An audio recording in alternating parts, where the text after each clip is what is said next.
Hello, in this video I'm going to cover using Booleans in Maya. Booleans are where you take two meshes and combine them together, either merging them or subtracting one from another to create new geometry.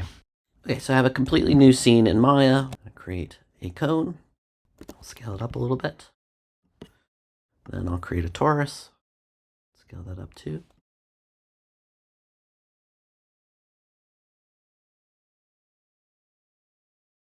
Then I will select both, mesh, Booleans, different. And here we can see the mesh being cut out of the cone. So the original geometry is still here. So to kind of understand what's happening, let me go to the node editor. So window, node editor. I'll get over here.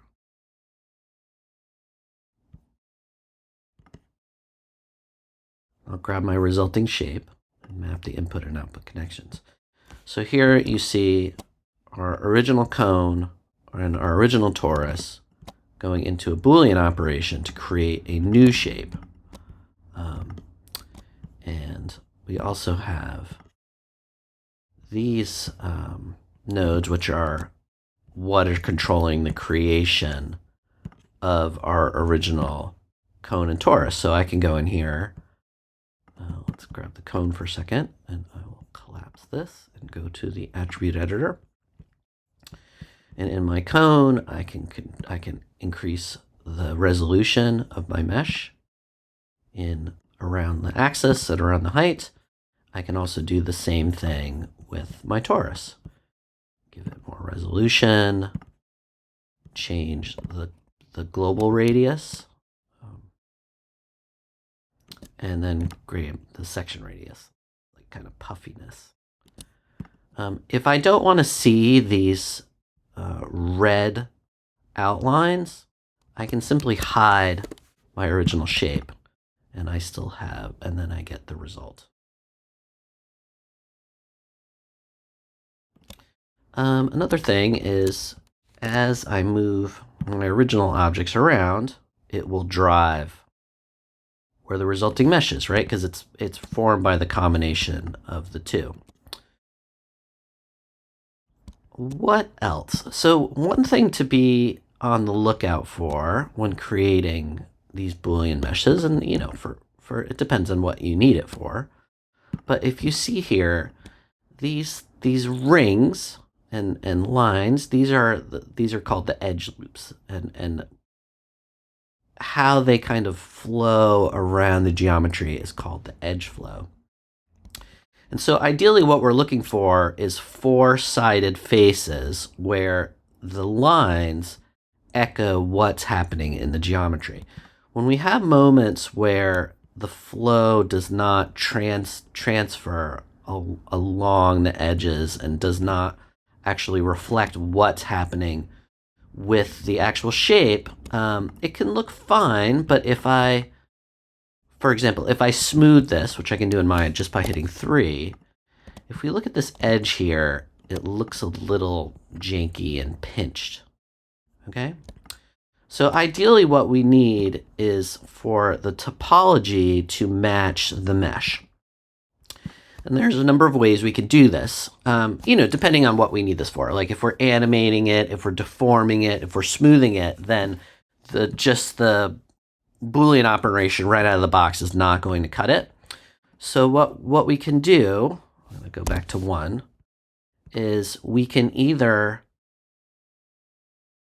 retopologize it ourselves by hand, which will give us probably the best results, but will require a little time and investment.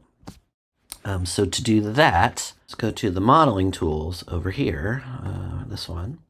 We're looking for quad draw. So what we're going to need to do is tell Maya which mesh we're going to retopologize. So we click on this, go up here, and so it says no live surface. So now what's going to happen when I'm in the quad draw tool is it's going to use this to determine where the points are in 3D space. And then our job is to build the quads, right? And this is called retopologizing. And it's an art form in itself where you're trying to have the geometry that you draw match the flow of the lines in the mesh, right? And so this is a whole, field of stuff that you can play with. Another possibility, though, is if I get rid of this for a sec, and I'm going to make this not a live object anymore. In some cases, there's a tool that works pretty well where this automates this retopologizing, mesh retopologize. And so whenever you see this little square over here, that means that there's options. I'm going to reset this, and I'm just going to use the defaults. And yeah. And so see that now the edge flows a little better, but it doesn't really look like our object anymore. And there's some things we can do to make this a little better.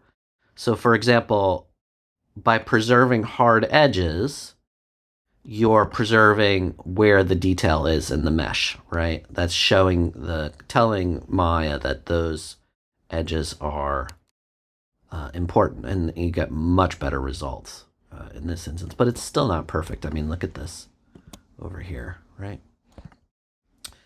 But, saves time in a pinch.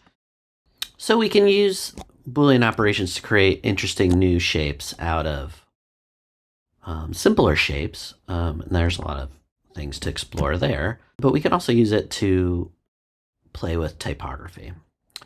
So what I'm going to do here is I'm going to create some text. We're going to call this true. Oops, sorry. We'll make the font Clarendon. And maybe regular. Bold. Why not? Call this text true. I will make it centered. We'll add a little bit more detail and make the extrude distance a little bigger so we have more to work with. Give a little detail on that extrusion. And then we're going to duplicate this. And in the past, when we duplicate, we don't preserve the history. We just kind of bake it out. This time I want to preserve it because I want to just save myself a little work. So what you do is duplicate special. I'm going to reset the settings, and we're going to turn on duplicate input graph and assign unique names to children's nodes. So that will help prevent issues in the future. So now I have 2 of these, but in each of these I can change the text.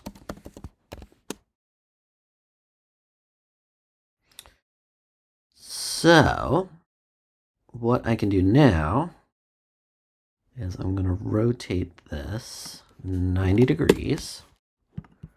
I will position it so that it intersects with true. Like so. And I might make it a little bigger. And I'll just give it a little nudge here, just so that it's not exactly in the same spot.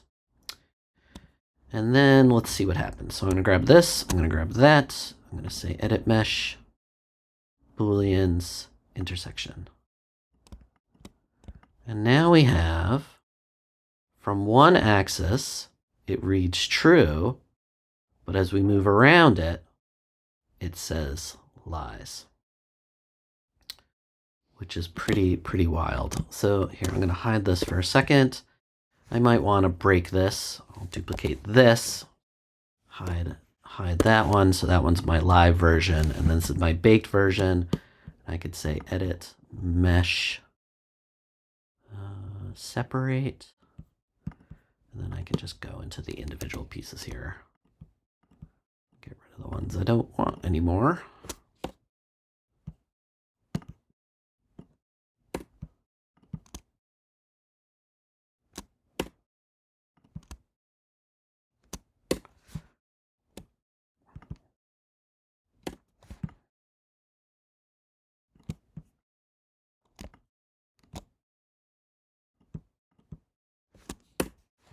Okay, so true from one point of view and a lie from another.